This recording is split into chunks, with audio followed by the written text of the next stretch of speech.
Aleluia, glória a Deus. Louvado seja nosso Senhor e Salvador Jesus. Glórias a Deus, né? Paz e graça. O tempo que eu não venho aqui ao canal, mas estamos de volta, né? No livro de Ezequiel, capítulo 37. O profeta Ezequiel, os profeta grande, né? Depois de Jeremias, né? Chamar você aqui para nós aqui mastigar essa santa, poderosa palavra. Glória a Deus. Quero dar uma partição a todos. Há muito tempo que eu não entro aqui, né, no nosso canal. A visão de um vale de ossos secos. Veio sobre mim a mão do Senhor, e o Senhor me levou em espírito e me pôs no meio de um vale que estava cheio de ossos, e me faz andar ao redor deles, e eis que eram muito numerosos sobre a face do vale, e estavam sequíssimos. E me disse: filho do homem, poderá viver estes ossos? E disse o Senhor Jeová: tu sabes. Então me disse: profetiza sobre estes ossos, e diz os ossos secos: ouve a palavra do Senhor. E assim diz o Senhor Jeová a estes ossos: eis que farei entrar em vós um espírito, e vivereis. E porei nevo sobre vós, e farei crescer carne sobre vós, e sobre vós estenderei pele, e porei em vós o espírito, e vivereis, e sabereis que eu sou o Senhor. Então profetizei como se me deu ordem, e houve um ruído enquanto eu profetizava, e eis que se fez um rebuliço, e os ossos se juntaram, cada osso com seu osso. E olhei, e eis que vieram nevos sobre eles, e cresceu a carne, e estendeu-se a pele sobre ele por cima, mas não havia nele espírito. Então nós vemos aqui o profeta Ezequiel no vale de ossos secos, né? Glórias a Deus, aleluia. Vemos aqui, amados irmãos,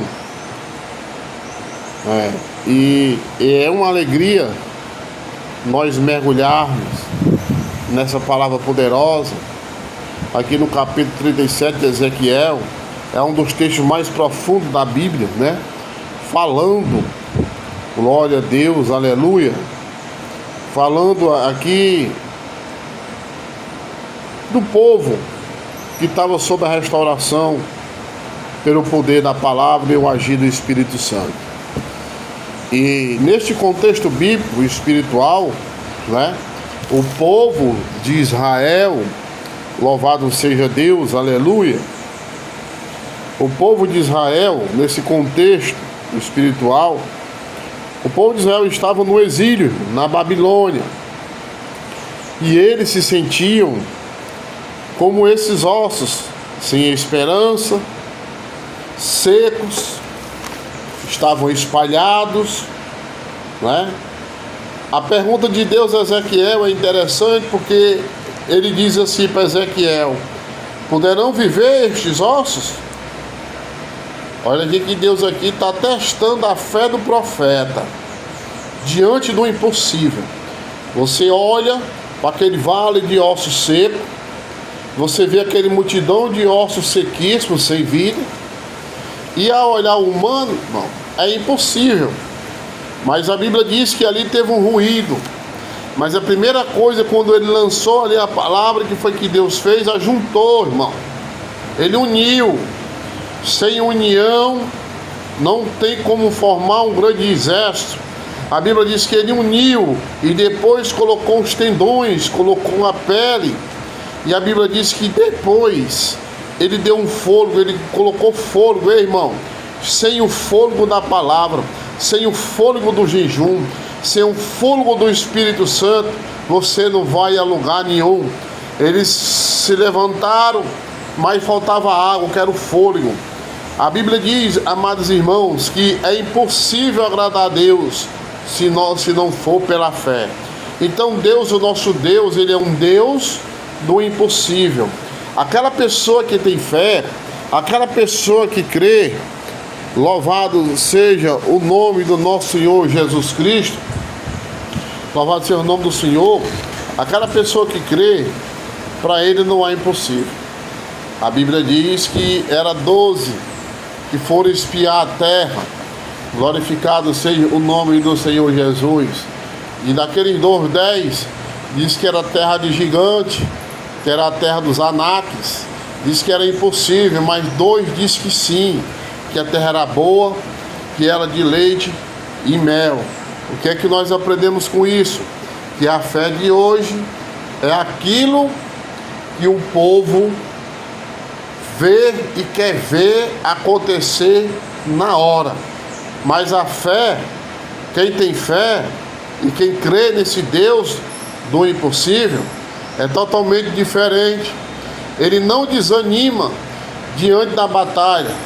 Quando vem uma luta, quando vem uma batalha, quando vem uma dificuldade, louvado seja o nome do nosso Senhor e Salvador Jesus Cristo, né?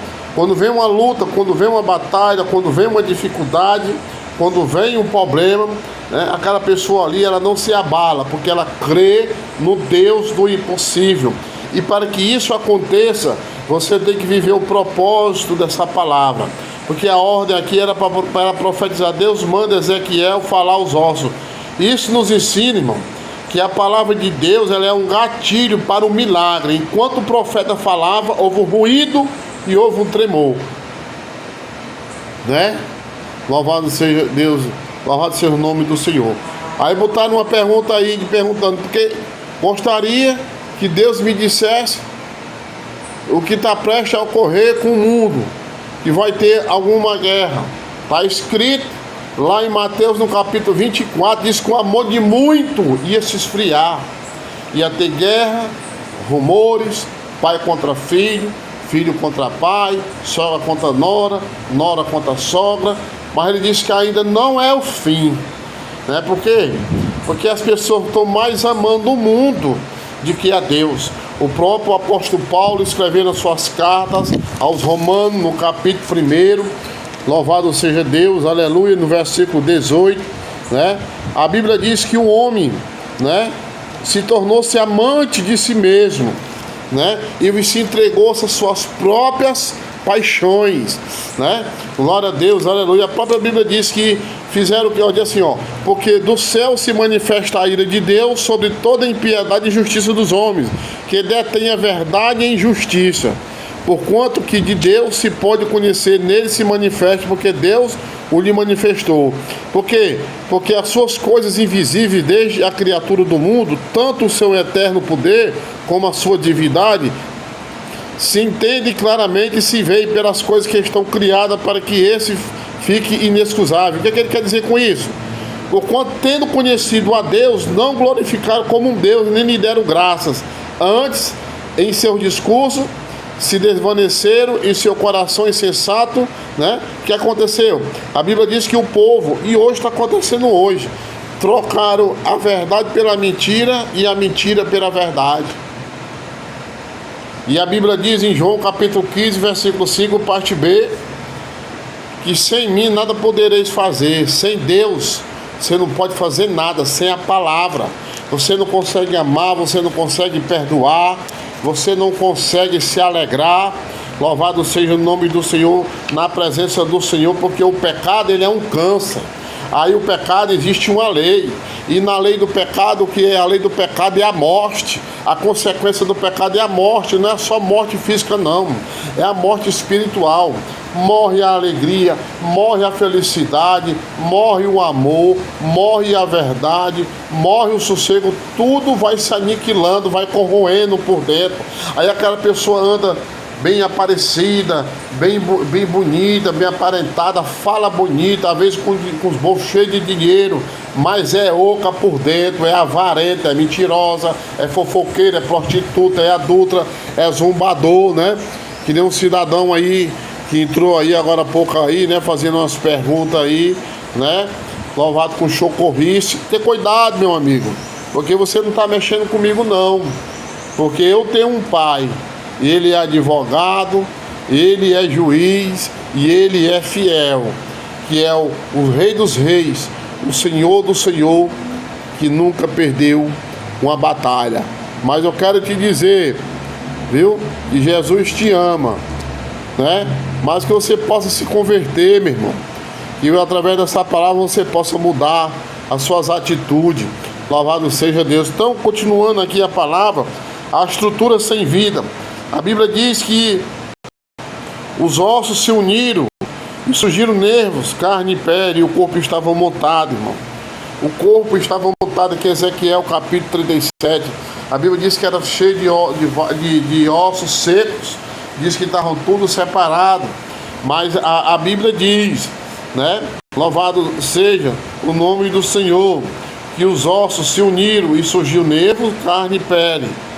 Não adianta ter nervo, carne e pele, ter uma boa aparência, se você, louvado seja Deus, aleluia, né? O corpo estava todo montado, todo mais, se não havia fôlego. O que é que nós aprendemos com isso? Podemos ter estrutura, podemos ter igreja bonita, igreja organizada, mas sem o Espírito de Deus, somos apenas um corpo estendido. Não basta parecer vivo, tem que ter o fôlego do Espírito Santo. Se você não tiver o fôlego do Espírito Santo na tua vida, você é como sepulcro caiado. O sepulcro defunto, ele é bonito por fora, mas por dentro ele é oco, não tem nada, né? Então o sopro do Espírito, Deus manda profetizar o vento. Ruan em hebraico significa sopro. Vento ou espírito. Quando o fôlego entra, ele se põe em pé como um exército numeroso. Então, o poder do Espírito Santo, que traz a verdadeira vida e autoridade espiritual sobre a nossa vida, nós temos uma lição aqui que é: o vale, irmão, é um lugar da prova. O vale é lugar de prova. Deserto é lugar de prova. Vale da sequidão, o vale da solidão. E esses ossos secos estavam na situação em que humanamente não tem mais solução. Olhando para aquele monte de ossos jogados naquele vale, humanamente, foi uma visão que Deus deu a Ezequiel. Humanamente olhando, não tinha como sobreviver, não tinha como reviver. Mas eu quero dizer nessa tarde que tu adora e busca e fala com Deus do impossível. O nosso Deus, ele é o Deus do impossível. Aquele que parece que para o homem não tem jeito, ele vem e dá jeito. Assim, quando tem alguém no meio da tua família, que você olha para algum familiar seu ou um parente seu, e tem gente que assim, isso aí não tem mais jeito. Não tem, irmão. Tem.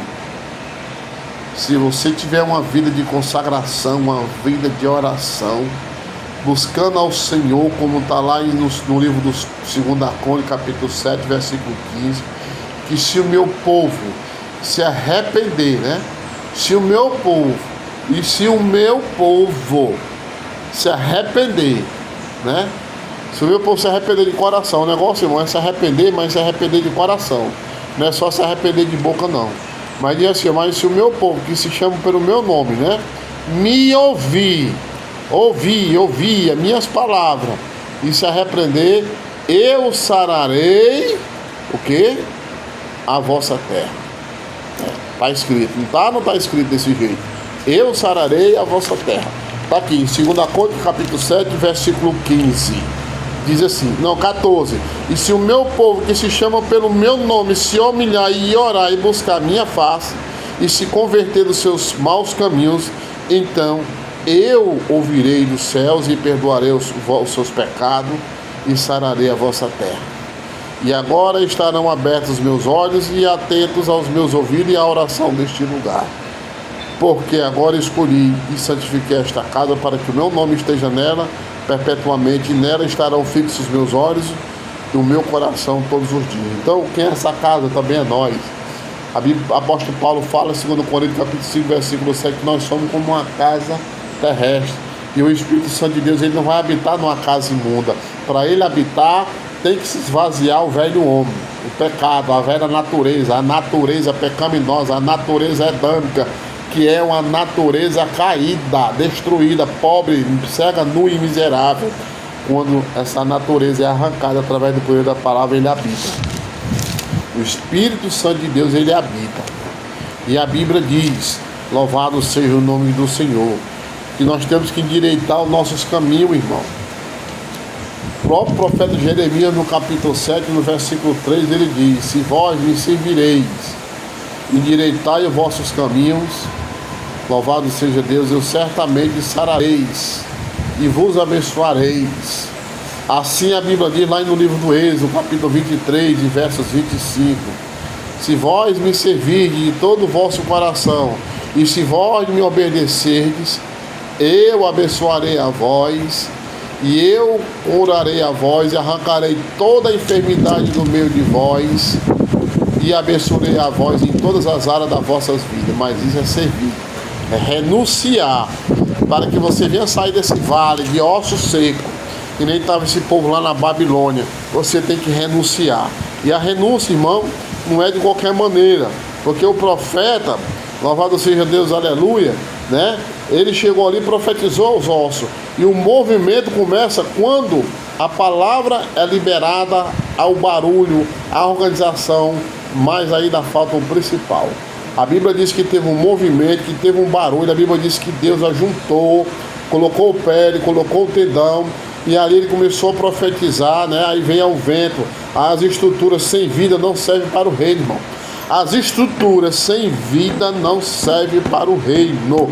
Ele ali colocou carne, colocou pele, louvado seja. Ali a estrutura foi feita, mas sem vida, sem o Espírito Santo, para nada presta. Irmão, a tua natureza, a tua índole, o teu caráter só muda através do poder da palavra, através do Espírito Santo de Deus que intercede por mim, intercede pela tua vida.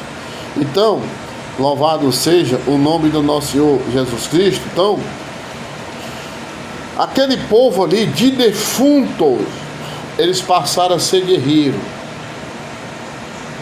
Quem passava naquela visão via aquele vale de osso seco, que é inútil, que não serve para nada, né?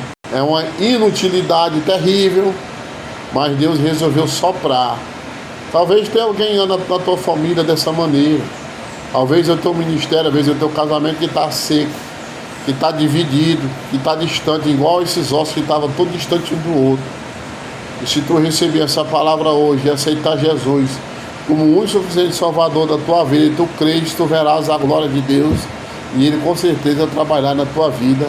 E aquilo que está distante, aquilo que está longe, Ele vai unir, Ele vai juntar, né? E vai fazer uma estrutura santa no meio do teu lar, e através dessa estrutura, louvado seja Deus, aleluia, vai passar a ser um guerreiro, né? Porque a Bíblia diz, louvado seja o nome do nosso Senhor e Salvador Jesus Cristo, que houve um resultado quando ali o profeta profetizou, louvado seja Deus, sobre aquele vale. Louvado, começou a ter identidade, aqueles ossos começou a ter identidade, aqueles ossos que eram os ossos sequíssimos, né, que não servia para nada, que era inútil, passou a ser um grande exército. Lá no Salmo 133, no versículo 1, a palavra diz: oh, quão bom e quão suave é que os irmãos viva em união. Então, a conexão da união que Deus faz, né, que Deus traz após a ressurreição espiritual, gera a bênção e a vida eterna para sempre. Então, aquele povo ali, eles estavam o quê? Separados. No livro de Efésios, no capítulo 10 e no versos 11, né? Louvado seja o nome do Senhor. A palavra de Deus, quando Ele começa a falar e nós começamos a entender e explicar o exército que se pôs de pé, está lá em Efésios, no capítulo 6, versos 10 e 11, que todo mundo conhece essa passagem, para mostrar que Deus não dá vida aos ossos para eles ficarem sentados, irmão. Tem gente que se converte, tem gente que sai do vale de osso seco, mas fica sentado no comodismo, na cadeira do comodismo, sentado na falta de oração. Pessoa que não vai buscar o avivamento, uma transformação, uma libertação. Porque aquele que ouve e não pratica é como uma casa que foi edificada sobre areia, que quando vê as correntezas vêm, quando o vento vem, diz que grande é a queda daquela casa. Se o seu firmamento é o que? Né? A palavra de Deus. Então, mas para vestir as armaduras de Deus, o exército de Ezequiel, irmão, era uma igreja militante. E cadê a igreja militante de hoje? Cadê? Você quer fazer parte dessa igreja militante? Então, precisa, irmão, que louvado seja o nome do Senhor, que haja o quê? Que haja união. Porque Jesus, ele é a conexão, porque Jesus demonstra no Novo Testamento a mesma autoridade de que deu a Ezequiel a palavra que ressuscita o que já cheirava mal. Nós vemos lá em João, no capítulo 8, no versículo 11, né, que se o espírito daquele dentre os mortos ressuscitou, então porque Jesus habita, né, aquele que dentre os mortos ressuscitou a Cristo Jesus, vivificará também os vossos corpos mortais, pelo seu espírito que a vós habita. Quem era esse homem que recebeu o fogo de volta? Era Lázaro. Marta olhando para aquele túmulo, já havia 4 dias, já cheirava mal, então era o quê? Lá vem mais uma vez o impossível. Mas o próprio Jesus disse: se creres, verás a glória de Deus. Pode ser caroço maligno, pode ser câncer, pode ser qualquer tipo de maléfica, de doença. Se tu crer e viver o propósito dessa palavra, ele arranca. Ele arranca com a mão dele, porque ele é o médico dos médicos, ele é fiel. Mas para isso tem que viver o propósito, tem que viver a palavra, porque se não viver o propósito, meu amigo, não adianta, porque em Efésios capítulo 2, no verso 14, a Bíblia diz que porque ele é a nossa paz. Então quer dizer, então se ele é a nossa paz, o Espírito Santo de Deus, qual de ambos os povos fez? Né? Derrubando a parede de separação que estava no meio deles. E foi que Jesus fez ali em Samaria. Botaram o muro ali na divisa ali de Samaria, ali no muro de Jericó, naquele tanque de Jacó. E ali Jesus foi falar com aquela mulher. E quando aquela mulher deu o ouvido e disse: olha, mulher, se eu te der de beber desta água, tu nunca mais terás sede. E ali era um escândalo quando o judeu ia até ali falar com o samaritano. Jesus foi até lá, porque Jesus veio para salvar. Jesus, ele não quer saber de que raça, que cor, denominação que tu é. Se tu reconhecer ele como aquela mulher samaritana reconheceu, as muralhas que estão impedindo a tua felicidade, impedindo a felicidade do teu casamento, a felicidade dos teus filhos, nos estudos do teu filho, nos negócios do teu filho, nos teus negócios, essa muralha vai cair por terra. Porque tu vai beber de uma água santa, que é essa palavra, e tu nunca mais vai ter sede de pecar, de mentir, de enganar, de viver no engano, porque essa palavra aqui, ela supre as nossas necessidades, ela mata a nossa sede, ela revigora, ela purifica, ela santifica, ela ressuscita, né? Tira do homem a velha criatura pecaminosa, e agora não vai ver em novidade de vida na presença do Senhor, mas somente através de quê? Através da palavra de Deus, porque a própria palavra de Deus, ela é viva e ela é o quê? Ela é eficaz. Mas a palavra de Deus diz que nós temos que se humilhar para ter avivamento, para ter um renovo na tua vida, na minha vida. Tem que ter avivamento, né? Que nem está escrito que a igreja vem da palavra grega igreja. Com certeza, essa palavra igreja significa chamados para fora, com certeza, concordo, chamado para fora da igreja. Deus não habita, né, em templos feitos por mãos de homem. Está escrito isso aí lá em Atos dos Apóstolos também. Glória a Deus, aleluia, né? Então, geralmente, glória a Deus, aleluia. Geralmente não, eu também concordo, porque a Bíblia diz que nós somos um templo e morada do Espírito Santo. Então, se nós somos um templo e morada do Espírito Santo, já como o irmão está dizendo aí que a igreja é de dentro para fora, realmente é de dentro para fora. Mas hoje nós vivemos numa falência, numa dubiedade, numa falta de respeito, numa falta de fé tão grande, que a igreja ela nem está de dentro para fora, nem de fora para dentro, está só a misericórdia. Por isso que Deus está levantando novos profetas, homens de Deus, para pregar a verdade, para verdadeiramente pregar o evangelho que confronta o pecado, que confronta o homem. Glória a Deus, aleluia, porque a própria palavra de Deus diz, irmão, que no final, né? Que nem está lá em Apocalipse, no capítulo 3 e no verso 20, eis que vou até a tua porta e bato, se tu abrir, eu certamente entrarei e cearei com vós, né? Aonde, irmão? Ali aonde foi isso aí? Foi lá na igreja da Laodiceia, uma igreja rica, uma igreja, glória a Deus, aleluia, próspera, né? Mas materialmente, mas ela era pobre, cega, nu e miserável espiritualmente. E ele chegou até aquela igreja. Ele estava todo seco, como esse vale de ossos seco aqui no Ezequiel capítulo 17. Isso aqui, gente, foi uma visão que o Senhor Deus deu para o profeta.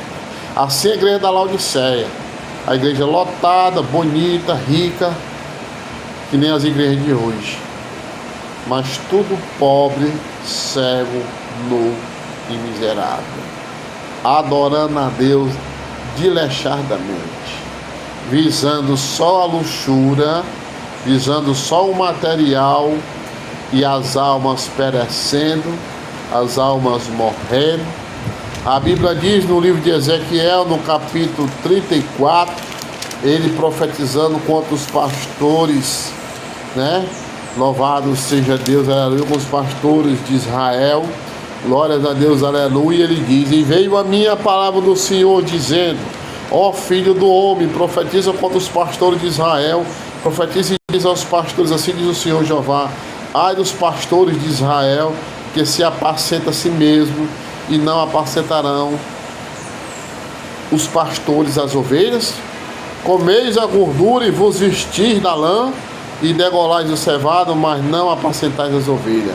A fraca não fortaleceste, a doente não curaste, a quebrada não ligaste, e a desgarrada não tornaste a trazer, e a perdida não buscaste, mas dominais sobre elas com rigor e dureza. Olha aí, ó. Assim nós estamos vendo hoje. Querem dominar as pessoas com vigor e com dureza, mas as fracas não fortalecem, né? As que estão quebradas não emendam, as que estão desgarradas não estão indo buscar, e as que estão enfermas não estão clamando para curar. Mas coloca, eu vejo que o texto está aqui, ó. Mas o que eles fazem? Louvado seja o nome, eles chegam, fazem o quê? Colocam durezas, porque a fraca não fortaleceu, a doente não curaste, e a quebrada não ligaste, e a desgarrada não tornaste a trazer, e a perdida não buscaste, mas dominais sobre elas com rigor e dureza, né? Com rigor e dureza no sistema, no dogma que nós vivemos hoje, trabalhando pela lã e pela comida e pelo ouro das ovelhas, mas não se esforça, hein, irmão? Vida transformada, vida liberta, tu tem que ter vida no altar, tem que ter testemunho de vida, tem que ter vida no altar para tuas orações subir. Hoje é difícil você ver uma pessoa se convertendo, entregando a sua vida a Deus, ao Deus Altíssimo, por causa dos maus testemunhos, por causa dos maus caráter, por causa de pessoas inescrupulosas, pessoas que estão fazendo da casa de Deus comércio, pessoas que estão fazendo da casa de Deus, pensando que a casa de Deus é um mercado, mercantilizando a palavra, mercantilizando a fé, mercantilizando os milagres. Ei, você está na igreja errada, no lugar errado, e você não abrindo o olho, você vai para o inferno junto com eles, porque naquele grande dia nós vamos prestar conta. Está lá no livro de Hebreus, capítulo 4, versículo 13, que não há nada oculto, que não há nada escondido, que até os vossos desejos, vossos pensamentos estão despidos diante dos meus olhos, que um dia há de prestar conta e há de tratar comigo. Está escrito, meu amigo. Então não adianta. O caminho é o caminho da verdade, porque o profeta Jeremias, no capítulo 7, falando também para o povo que estava ali, ali na Babilônia, andando ali pelos caminhos da Babilônia, no capítulo 7 de Jeremias, o próprio profeta Jeremias também alerta, Deus usando o profeta Jeremias no capítulo 7 e no versículo 3, ele diz assim: assim diz o Senhor dos Exércitos, o Deus de Israel, melhorai os vossos caminhos e as vossas obras, e vos farei habitar neste lugar. Tá vendo aí? Temos que a cada dia, irmão, melhorar. Através de quê? Através da palavra. Então, nesse texto sagrado de Jeremias capítulo 7, versos 3, com certeza ele vai contextualizar com Ezequiel capítulo 37, porque nesse texto sagrado Deus aconselha ao povo, né, a emendar os seus caminhos. Ou o que, irmão? Melhorar o caminho. Aqui significa, irmão, realinhar o percurso. Você tem realinhado o seu percurso para retornar à rota perdida. Que tipo de rota que você está andando? Que tipo de caminho que você está andando? Você tem que voltar, glórias a Deus, aleluia, para a rota perdida, a rota que tu perdeu, o caminho que tu estava andando. Então, as escrituras, amados irmãos, tem pessoas que ele vai se desviando da rota, né, para uma outra estrada ou para outro caminho. Entretanto, Deus manda o povo desviado consertar-se, meu amigo. Irmão, é se consertar, não tem outro caminho não. Tem gente que anda colocando um ponte, emendando os caminhos, driblando os caminhos. Mas você tem que voltar e retornar à rota inicial. E onde é que está escrito essa rota inicial? Para você sair desse vale de ossos secos, no livro do Gênesis até o Apocalipse, as escrituras, irmão, elas traçam, né, para o homem um verdadeiro caminho, como também oferece no homem o livre-arbítrio para fazer a escolha do qual o caminho deve andar. A Bíblia diz, irmão, Gênesis capítulo 6, versículo 12, que é muito conhecida essa passagem, que toda a carne havia corrompido o seu caminho sobre a terra, e por isso Deus resolveu destruir os seres viventes através do dilúvio, mas preservando a Noé e sua família pela sua graça. Por quê? Porque Deus viu graças. Os olhos de Deus viu graças na vida de Noé. Noé pregando o evangelho. Você imagina Noé avisando o povo, naquele tempo não chovia, e Noé fazendo aquela arca. Creio, a Bíblia não fala, mas eu creio que era muita zombaria, era muitas críticas, era muito burburinho, era muito difamadores, que nem Tobias e Sambalate, que ia lá nos ouvidos do povo para desanimar o povo, para que Neemias não continuasse, prosseguisse naquela caminhada para edificar os muros de Jerusalém. Assim também era Noé, era pregando, é assim aquela caixinha de som. Aquele irmãozinho está pregando lá naquela vielazinha, lá naquele becozinho, lá naquela comunidade, e ali o povo zombando, não recebe. Assim também aquele irmão que está pregando lá dentro do ônibus nessa hora, ou está pregando, evangelizando nos hospitais, ou está evangelizando nas ruas, nos centros das cidades, nos bairros, nos vilarejos, e você não está dando ouvido. Mas o profeta Amós, capítulo 8, versos 11, me engano, disse que vai chegar um dia. E isso falando para aquele povo, e hoje também está acontecendo com nós. Vai chegar um dia que tu vai ter fome e que tu vai ter sede. Tu não vai ter fome, não é nem de comer, nem sede, nem de beber, mas é fome e sede dessa palavra. Então aproveite enquanto essa palavra está sendo pregada. É a tua última chance. Tu que nesse momento está querendo tirar a tua vida, querendo se suicidar. Tu que nesse momento está querendo se separar, destruir, acabar com o casamento. Tu que neste momento está achando que a vida não tem mais valor, que a vida não tem mais valor, achando que nesse momento que perdeu a graça de viver. Eu te convido a conhecer esta palavra. Porque a palavra de Deus diz aqui em Mateus capítulo 11, versos 28, fazendo um grande convite, ele diz: vinde a mim, todo que está descansado, sobrecarregado e oprimido, porque o meu fardo é leve, e aprendei de mim que eu sou humilde de coração. Então vem para Ele, vem para Deus, vem para Cristo nessa tarde, porque Ele vai tirar esse fardo da depressão, esse fardo da ansiedade, esse fardo da síndrome do pânico. Ele vai tirar esse fardo do desemprego, esse fardo da prova da panela, esse fardo da prova do pão, esse fardo da prova do aluguel. Ele tira. Entrega a tua vida a Ele, já dizia o salmista, e o mais Ele fará. Então Deus, Ele é amor. Ele é tão nítido que Ele é amor, que o próprio João Batista diz que, João diz que Ele nos amou primeiro. Ninguém tem um amor tão grande pelos seus inimigos e perdoar os seus inimigos que nem o nosso Deus. O nosso próprio Cristo foi o maior exemplo, né? Quando Ele estava lá na cruz ali, naquela agonia, Ele disse: Pai, perdoa porque Eles não sabem o que fazes. Glórias a Deus, aleluia.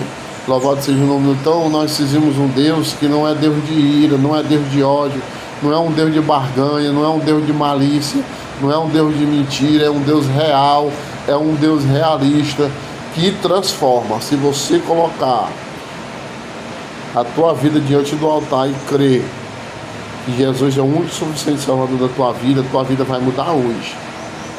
Assim como mudou a mim, mudou de muita gente. Ele vai mudar, porque Ele não faz acepção de pessoa. Ele recebe todos de braços dados. Mas para isso, você tem que ir até Ele, se humilhar, se arrepender, e Ele vai colocar um novo cântico na tua boca e vai transformar a tua vida de uma forma sobrenatural. Mas para isso tem que se arrepender. Tem que se arrepender. Tem que se arrepender. Em Deuteronômio, no capítulo 17, versículo 16, o Senhor ordenou a Israel que nunca mais eles deveriam voltar pelo caminho do Egito. É por isso que Deus abriu o mar vermelho e depois fechou o caminho que havia aberto no meio do mar, para que o povo não passasse em voltar para o Egito. Quando Ele resolve, acabou-se. Ele vai colocar ali um mar, uma onda, para tu não voltar mais para o Egito. Para quem não conhece o Egito, é viver na prática do pecado, é viver na prática da maldição do pecado. Mas se tu quer ser bênção de Deus, um canal de Deus nessa terra, se arrepende dos teus pecados, entrega a tua vida a Cristo Jesus, e o mais Ele vai fazer na tua vida. Amém? Que Deus abençoe a todos. Mas antes de eu terminar aqui, Jonas, no capítulo 7, o livro de Jonas, no capítulo 3, versos 10, a Bíblia afirma, irmão, que Deus viu as obras deles, como se converteram do seu caminho, e Deus arrependeu do mal que tinha dito-lhes e faria e não fez. Então os ninivitas, é interessante que se converteram do seu mau caminho com a pregação de Jonas, né? E evitaram a sua destruição. Então é que não acabei de dizer, Deus, Ele não faz acepção de pessoas. Pelo contrário, em qualquer nação, aquele que o teme e faz o que é justo e é agradável. Atos capítulo 10, versículo 34 e 35. Amém? Que possa essa palavra ter sido uma palavra bem clara, objetiva e esclarecida, para que você venha guardar no seu coração. Em nome de Jesus. Amém.